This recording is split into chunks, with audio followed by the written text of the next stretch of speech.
Hello there to all my followers of darkness, shadow scavengers, and villainy aficionados. Welcome, bienvenue. Here I am, your ghoul, Lord of Shadows, and this is none other than one of my good old-fashioned shadow talks. Here we are, guys. I cannot believe this. Like, we are in 2026, and right now, where we're standing, we are 11 months away before Avengers Doomsday is released. I mean, I still cannot believe how time flies fast. It's incredible, like I cannot believe this. Like, we are here in 11 months. We're gonna basically, in some capacity, witness some like great MCU history. Like, basically, I would say maybe like on the same level as we witnessed Avengers: Infinity War and Endgame. Some people might think like a little bit higher, but I think like for now it's here, right here, like almost like on the same level. But anyway, so with the titles you have seen, guys, you already know what I'm going to talk about. Which is basically Doctor Doom replacing Kang.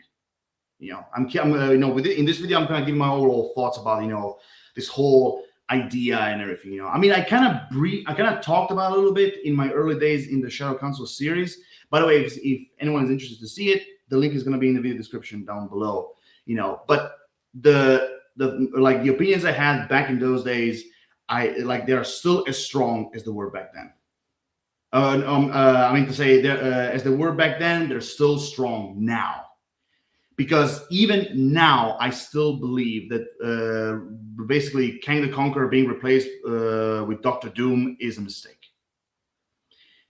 For me personally, it's a big mistake. For me personally, they should have kept Kang the Conqueror. Now, I mean, look, we all know that Kang the Conqueror was replaced because the whole Ant-Man and the Wasp Quantumania fiasco, and because Jonathan Majors' personal issues and everything. Like, I get it. I know there were also some talk about they were not satisfied with the script for Avengers: The Kang Dynasty and everything. I get all that, but those are kind of like the two major issues. The reason why he was replaced and everything.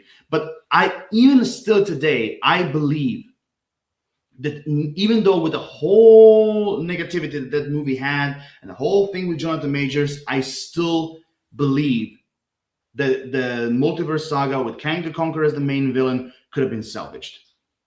Because because one of the biggest reasons why I think that, because I was so disappointed that we're not going to see basically the overall results that Kraitsin gave us, with Immortus, Scarlet Centurion, Rama-Tut, and basically all the other variants of Kang that were part of the infamous Council of Kangs and everything.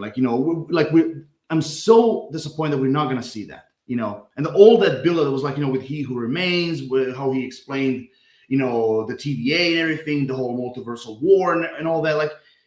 It kind of breaks my heart, because I still believe that it could have been salvaged even today. I still believe they could have solved the overall problem and everything. I mean, for example, if the Avengers, the Kang Dynasty, if the Kang Dynasty, they had a problem with the script, they could have easily delayed the movie and tried to make the script better. Maybe even find a different writer. Now, I know that delays and things like that, cost money and everything. I know. But if you care about quality, sometimes, some sacrifices, for a greater good are needed. But here we are, with the Kang the Kang Dynasty, becoming Avengers Doomsday and everything. I mean, yeah, it is what it is. But I still think, with all the build up we got and everything, they should have kept him. Because I feel like Kang the Conqueror's character, who is also one of my favorite Marvel villains ever.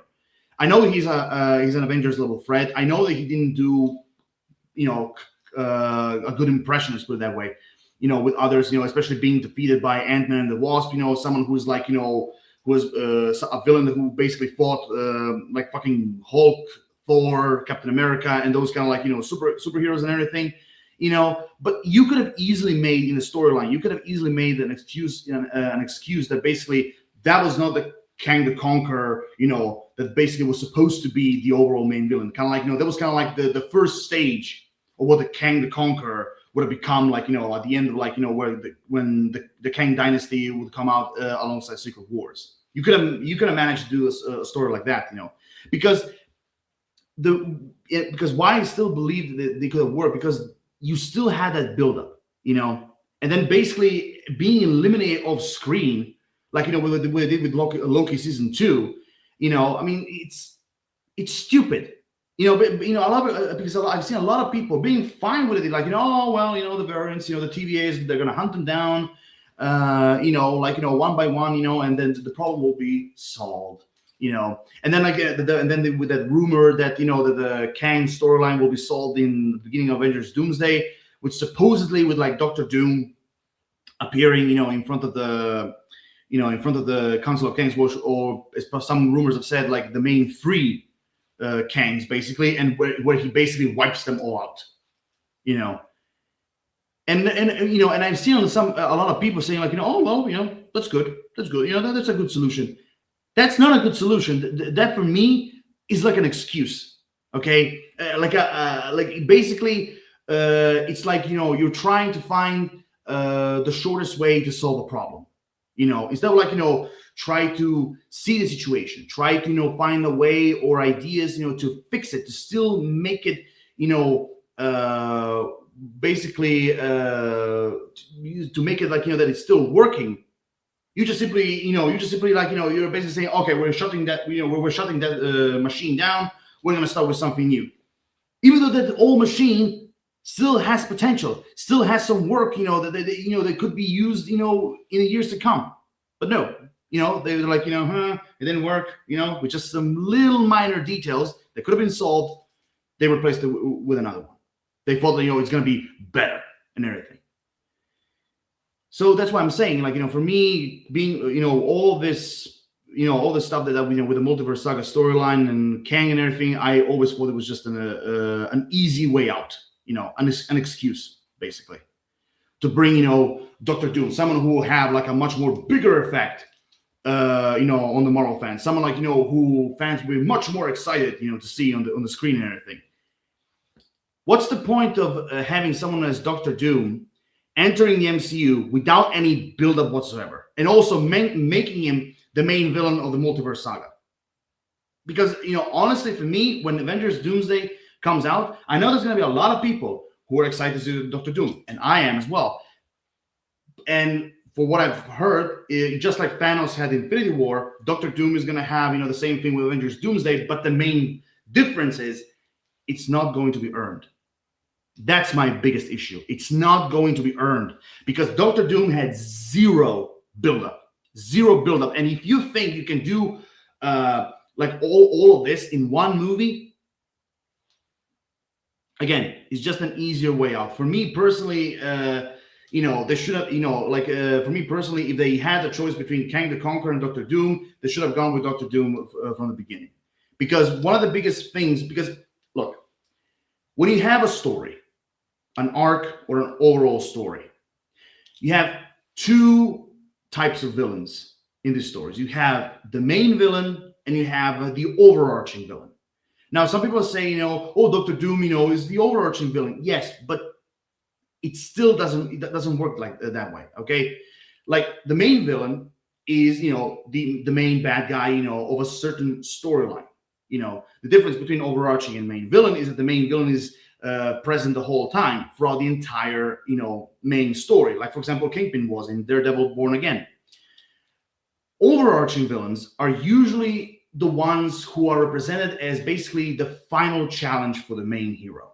They're not connected with everything that was going on, but throughout the story you have like bits and pieces, like from certain events, certain elements or MacGuffins or character decisions or deaths that basically are used as clues that leads towards the overarching villain. And the reason why I'm saying is that Doctor Doom's intro in Avengers Doomsday is not going to be earned because Doctor Doom has none of that. Whatsoever. He doesn't have the elements for an overarching villain, and he doesn't have elements for a main villain. Nothing. Because first of okay, here's another problem. That why Thanos worked. Because Doctor Doom, okay, we all know Doctor Doom is one of the most infamous Marvel comic villains or comic book villains of all time. Not even mention one of the most legendary, like, fictional villains in general as well. I mean, he is alongside villains like, the Joker, Voldemort, Sauron, like maybe like Baron Vladimir Harkonnen from Dune. Like his infamy, let's put it that way.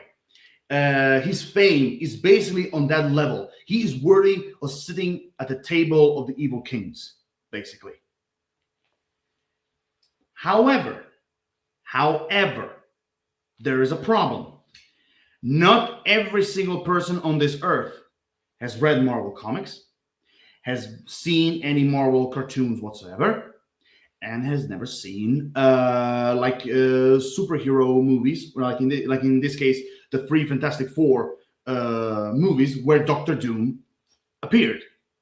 So when the time comes for Avengers Doomsday, there was basically see this guy with a green cloak, wearing an armor, metal mask, and they'll be like, "Who is this guy?"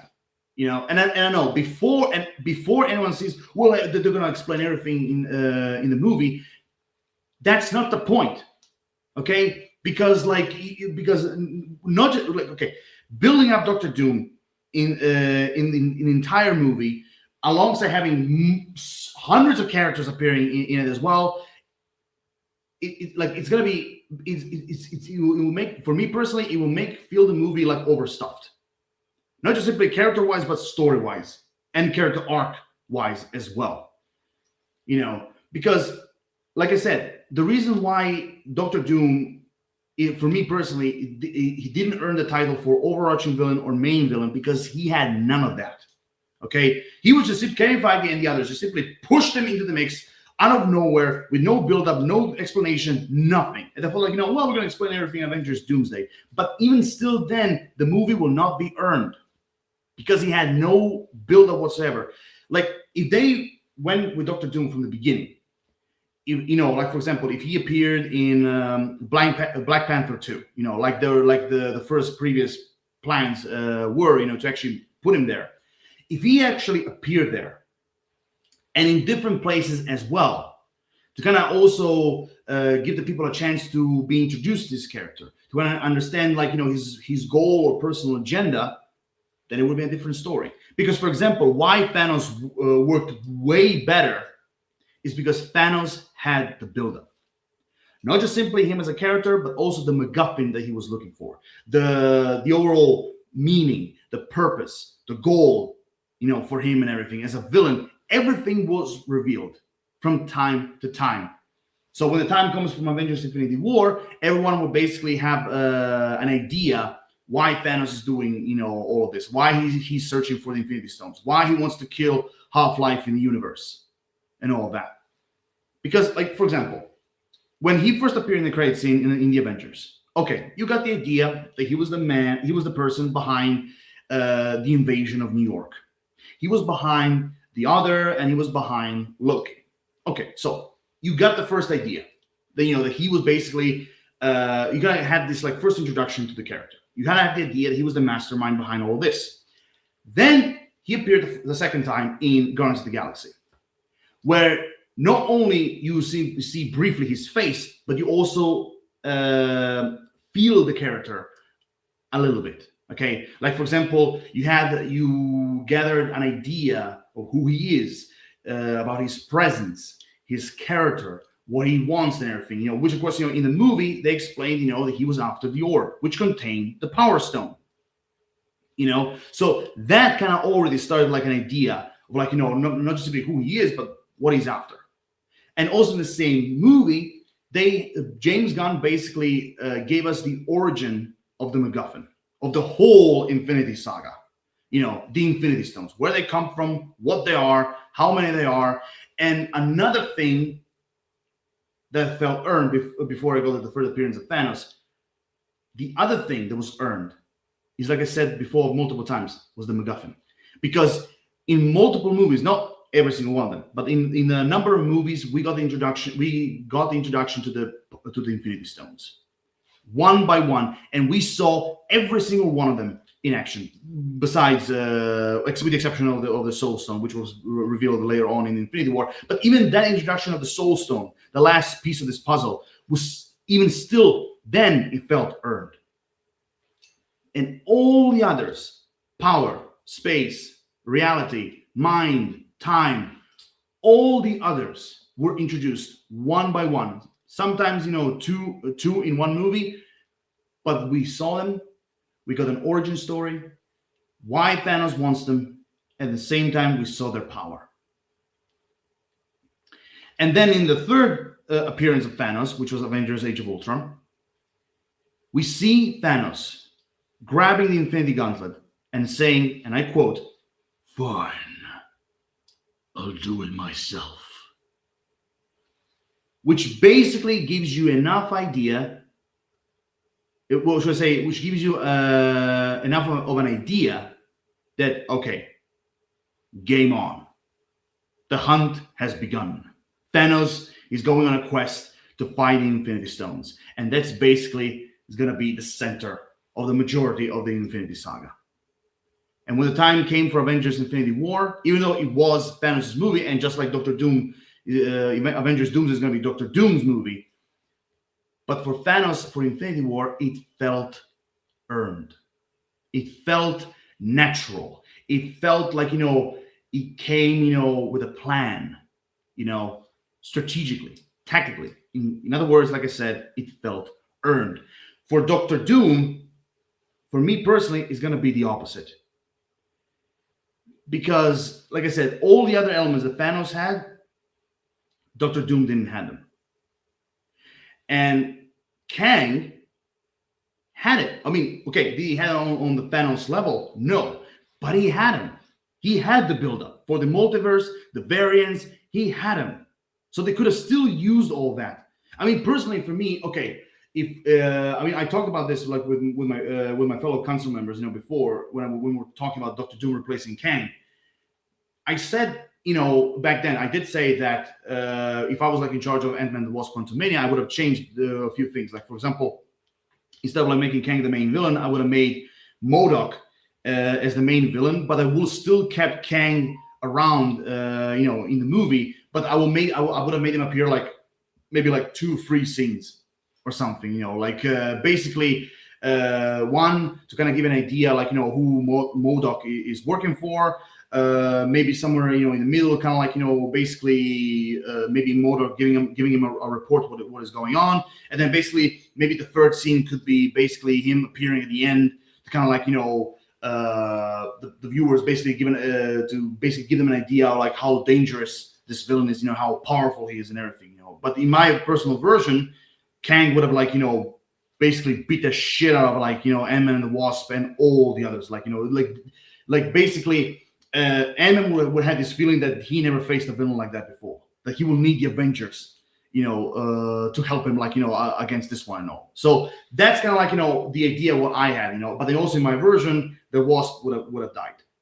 Like basically, she would sacrifice herself to basically let everyone else escape through the portal. And in my version, you will see Kang basically with his sword, kind of like stabbing her. Like, that's kind of like the idea I had. Now, but again, that's the idea I had. Now, the other thing, again, is just an idea. I'm gonna go going all over the place. But like for example, if they kept Avengers: The Kang Dynasty, in my other idea, how they could have worked out the whole Ant-Man and the Wasp: Quantumania fiasco easily. Like I said, Kang the Conqueror. You can put the idea that when he fought Ant-Man, he was a rookie. You can use that idea when Kang basically said when basically Michelle Pfeiffer's character asked her, who's Kang? And basically he said, what I have to become. So you can kind of put the idea that Kang back then was a rookie. And when he fought, Ant-Man, he was defeated and he was sucked into, basically the world where Ant-Man created like hundreds of thousands of copies of himself, instead of, basically giving an idea that he didn't actually die, but somehow he got stuck in that world. So you could put Avengers: The Kang Dynasty. You could put the Avengers, young, new, like all the others. You can put them going up against the rest of the Council of Kangs, which means, like I said, Immortus, Scarlet Centurion, Rama Tut, and all the others. But in the movie, the Council of Kangs got defeated, and the ones who remain still alive, they basically decided to retreat. And then all of a sudden, out of nowhere, you see this portal, big portal. And you see who else? You see Kang the Conqueror returning. But this time, he doesn't have the green and purple suit. In my idea, it would be like he's like all white and silver. Because I really like the idea how some people have said in some like I don't know if there were rumors or theories, but I really like that idea of like basically Kang the Conqueror in Kang Dynasty and Secret Wars being kind of like a version of the Beyonder. So instead of Kang the Conqueror, you can say now he became Kang the Beyonder. You can make it in that. So when Kang appears as the Beyonder version, he wipes out the remaining members of the Council of Kangs. The Avengers try to fight him, and he defeats them. But also behind him, you see an army of new variants of Kang. But this time, they're all the same, like the like the main one. Like this time, like they're not variants like in which like each and every one of them have like different personalities and everything. Like no, this time they're all the same, like basically clones. And basically, he brings them with him as a sort of like a new Kang army, basically. And he's like, the supreme leader and everything. So he defeats the Avengers. They retreat. They go somewhere, maybe like, I don't know, in their old HQ or something. I don't know. But the point is, some of them in the Kang Dynasty, like at the end of the movie, some of them I can see die. And the majority of them like trying to basically surviving. So they basically retreated. They give, they basically, leave the rest of the multiverse at Kang the Beyonder's mercy, and they're like, and they're basically like Christopher Robin, like, what to do. And then all of a sudden, and again, I'm just saying what they could have done. And then all of a sudden, at the end of the movie, not as a credit scene, mid or post, was an actual ending scene. You see a person in the shadows basically being in the same room as the remaining Avengers, basically saying something like, well, it's about time you showed up. Or something like, tisk, tisk. He defeated you too as well. Basically, and then all of a sudden, like you see the Avengers, like, basically being like, all shocked and surprised, and kind of like get ready to fight and everything. And they're like, who are you? And basically, you see like this guy in the shadows, but you can see a little bit of his green suit and the armor and everything, but you don't see his face. And he's like, hold the trolley, relax. I didn't came here to fight. I only came here to talk. Believe me, you're not the only one who finds the whole multiverse thing a nuisance. And he basically talks to them, and then again, one more time, they ask him, who are you? And then he basically goes like, where are my manners? My real name is Victor, but you may call me Doom. So he doesn't say Victor Von Doom. He just simply says, my real name is Victor, but you may call me Doom. At first I felt like, you can call, my name is Doom, Dr. Doom. Like, kind of like in a James Bond way, but yeah. And when you do that, because like, in the actual Avengers Secret Wars comic, Dr. Doom plays a major role in trying to solve this whole, multiverse thing. So they could have easily introduced Dr. Doom in the Kang Dynasty at the end of the movie. And then basically in Avengers Secret Wars, he helps them fight, Kang the Beyonder and his army and everything. And then after that, after the whole Secret Wars fiasco, they win and everything. The Avengers end up victorious and all that. And then at the end, and this time through maybe a credit scene, you can show Dr. Doom showing his true face, his true colors, or more precisely, his true agenda. And from that moment, you could have built him up as the main villain for the next MCU saga. Personally, at least that's the way how I would have done it. I'm gonna try to make like a short summary of it all and everything, but personally, that's how I would have done it, because like I said, even though again, I really cannot wait to see Robert Downey Jr. playing Dr. Doom, which of course, he's definitely going to be like a variant of Iron Man, but and Dr. Doom, he's a great villain, and just like Kang, and Thanos, he's one of my favorite like Marvel villains in general, and all. So I am still going to be excited, but when I go and watch this movie, I will have this realization, that this movie will not feel earned for Doctor Doom because it didn't have the buildup like Thanos had. And of course, I know there's gonna be a lot of people saying, well, one movie is enough. For Marvel, like for Marvel fans or MCU fans, maybe. But for casual moviegoers, it's not gonna be enough. And when you're doing a cinematic universe or a movie in general, you have to take into consideration not just simply the Marvel comic book fans or MCU fans, but you also have to take into consideration casual viewers as well, because not all of them will know who Doctor Doom is. Yeah. So again, like I said, those are like basically my overall thoughts. Overall thoughts and a little bit of a rant. So yeah, I think like in the end, I think like they should have kept Kang the Conqueror as the main villain, because I still think they could have had a chance to to fix all this, and basically when the time comes for Avengers: The Kang Dynasty, everything would have gone smoothly. But again, that's just me and being like positive, and also at the same time more of like a recycle guy. But anyway, we should see. Maybe maybe they will find an idea how to basically build up Doctor Doom and Avengers Doomsday. I mean, who knows? But one thing for certain, I don't think he will appear in credit scenes, like for example, Spider-Man: Brand New Day and everything. I don't think he will appear anywhere before Avengers Doomsday. I think like I said, Doctor Doom. We got a little taste in Fantastic Four First Steps, but his official appearance will definitely be in Avengers Doomsday. I don't think it's going to appear anywhere before that. But yeah, here are my overall thoughts. With Doctor Doom replacing Kang. Like I said, even still today, I have an issue with that and everything. But overall, here we are. With the cards that were dealt with. So it is what it is. But I'm still excited for Avengers Doomsday. And with that being said, I'm done, guys. Rate the video, comment, like, subscribe. Give me personal thoughts and ideas. What you personally think of should they kept Kang the Conqueror as the main villain? Do you think Doctor Doom will have enough like character development in Avengers Doomsday to kind of feel like his main villain role earned? Do you think that Doctor Doom is a good choice for replacing Kang in general? Do you think he'll be better than Thanos? Like basically everything about the MCU in general, or more precisely about these like three villains in general, just put it in the comment section down below. Stay tuned for more. See you guys next time. And as always, Lord of Shadows signing off, or as I like to call it, or should I say, later, fuckers.